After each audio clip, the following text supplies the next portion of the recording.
We get nothing. There's carbon tax. Most of the pollution happens here in Harare. We don't get a share of the carbon tax so that we can deal with the issues of pollution and the roads. But yet everybody use the roads every day. So ironically, you pay to get into the highway.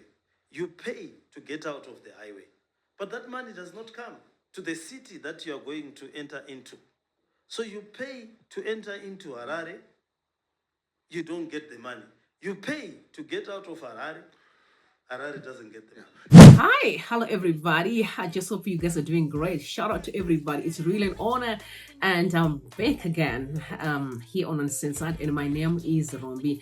Guys, first of all, I want to say to everyone who have been sending such positive comments, shout out. It means a lot really, because it's encouraging me to come back and offer a blessing.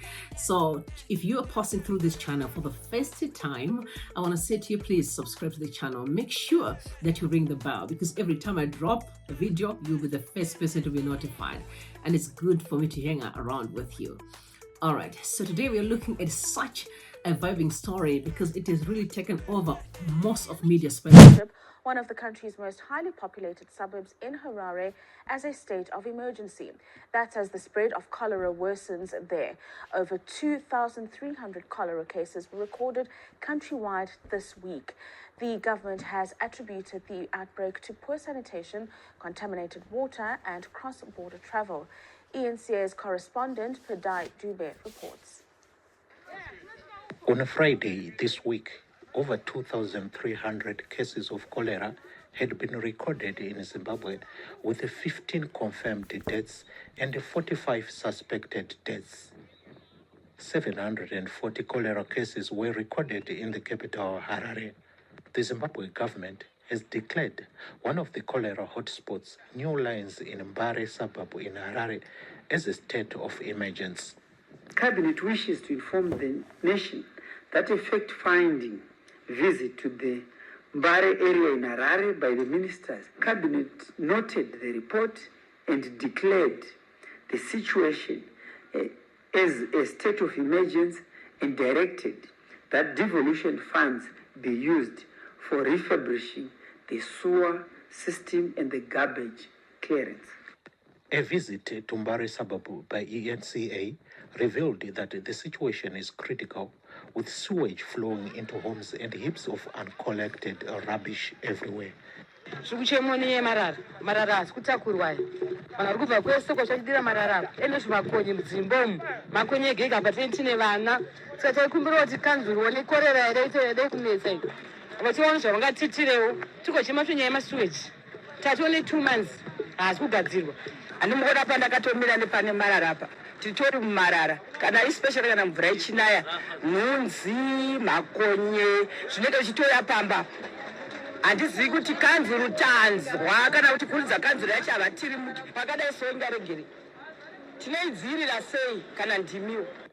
Last week, Harare Mayor Jacob Mafume told the ENCA that Harare City Council was putting all efforts towards stopping the spread of cholera, but lack of funding is hampering the fight. We know corruption has ruined Zimbabwe. There's no doubt about that. When you just take a look at how the country is functioning, all fingers point at corrupt politicians.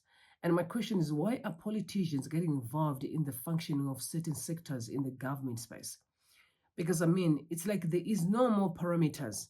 They do as they please and no one does anything. And I'm not a hater, but I feel like if we are obsessed with political banners and forget to understand that we are human and the purpose of living is really just checking if everyone is okay. One thing that breaks my heart the most is that it's poor that are always suffering.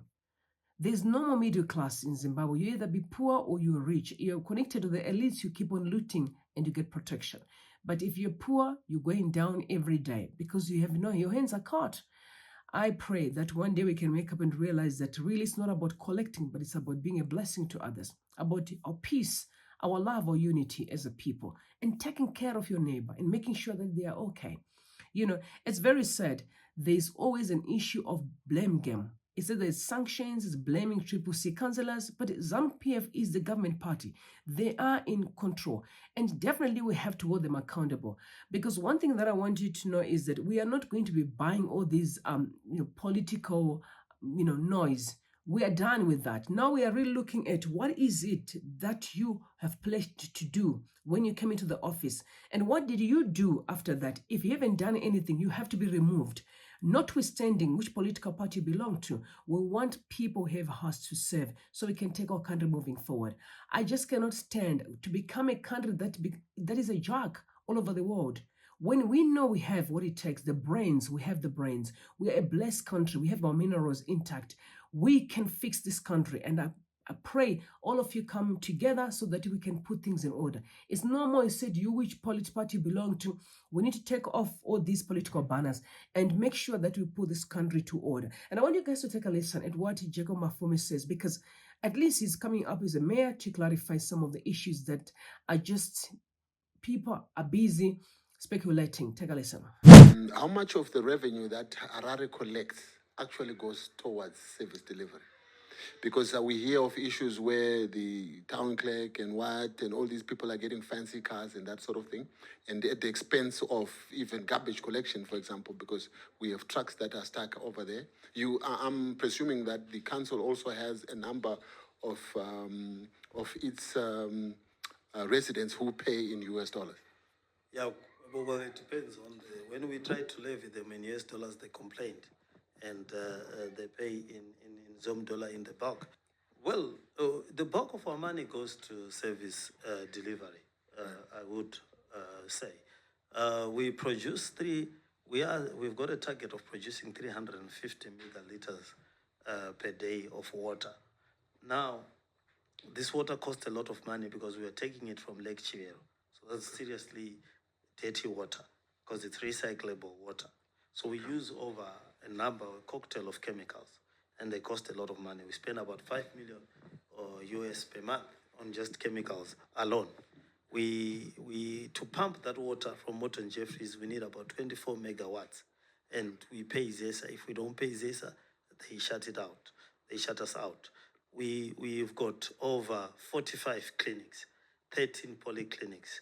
We cause the delivery of around 2,500 babies per month from our clinics. We at a very bottom line cost.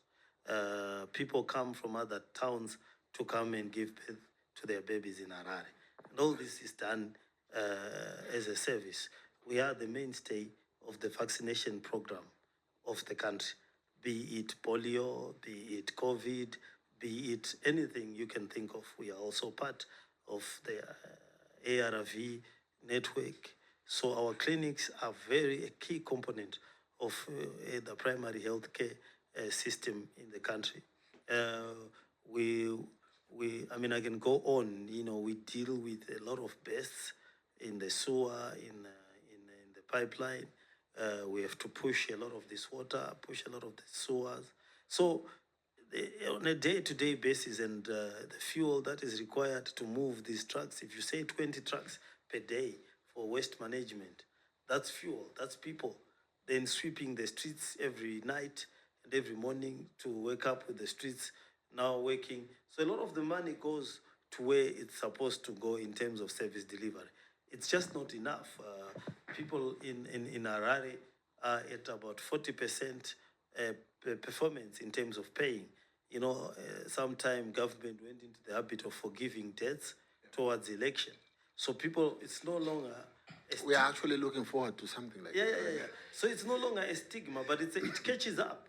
It catches up because we are still the only service provider that is doing post-paid. Most of the service providers have since moved on from prepaid to post-paid. The roads, before you can use the highway, you have to pay. Electricity, before you can get electricity, before you can get it, you have to pay. A passport, before you can get it, you have to pay. Cancel things we deliver first, and then you have to pay later. So, and sometimes we have to pay when the money has lost its value. So that's where we are as the council. And then a number of our revenue heads were taken away. Vehicle licensing, which we used to do the roads, was taken away to Zinara. Our power station, which used to produce 110 megawatts, right there, has been taken away and given to ZESA for free. And the day that ZESA got our power station is the day that they sent us a bill for electricity. They didn't pay royalties. They don't pay royalties for using our network for the electricity. They even took our buildings, which they've made their offices, and refused, and consistently refused to pay rentals. You know what happened with Harare Water? At one point, it was taken for a number of years by Zinwa until it was brought back, battered, and tattered. We have just recently put in new 14 pumps at Warren Hills Control, a new pump at the place. But there was no investment that was made on Morton Jeffries or on Harare Water when it went to Zinwa. So that's where the money is going. It's not even going to my allowance. I, as the mayor, get 210,000 bond, the same allowance that the chairperson of Mwenezi, where there's only one Tototo factory, gets. That's the same amount of money that I get. For Harare, I had no cell phone. When you were calling me and I was calling you back, I'm using my own money. There's no cell phone allowance. There's hardly anything that one can use to do their work. So the whole system is skewed and rigged to fail. But we're trying to make the best out of it and the little resources that we have. So, Mayor, is this political or what? Or just people are through Gonabas? It's political, in the sense that when you take away, it's a user pays principle. When you take vehicle licenses from City Council, which is a road authority, what do you expect them to make the roads with? And you bring in 2 million. I've made this example. Harare motorists pay 20 US per quarter as vehicle license. That is, and they are, into our own estimation, there are 800,000 cars in Harare. So that should be a figure of 64 million US dollars that Harare motorists pay. We get from Zinara every year 2 million. Last year, but one, we actually got 1.4 million US. Where is the rest of the 62 million US going? It was supposed to do the roads. I would have done our quarry. I would have done an asphalt plant. I would have bought new road making equipment.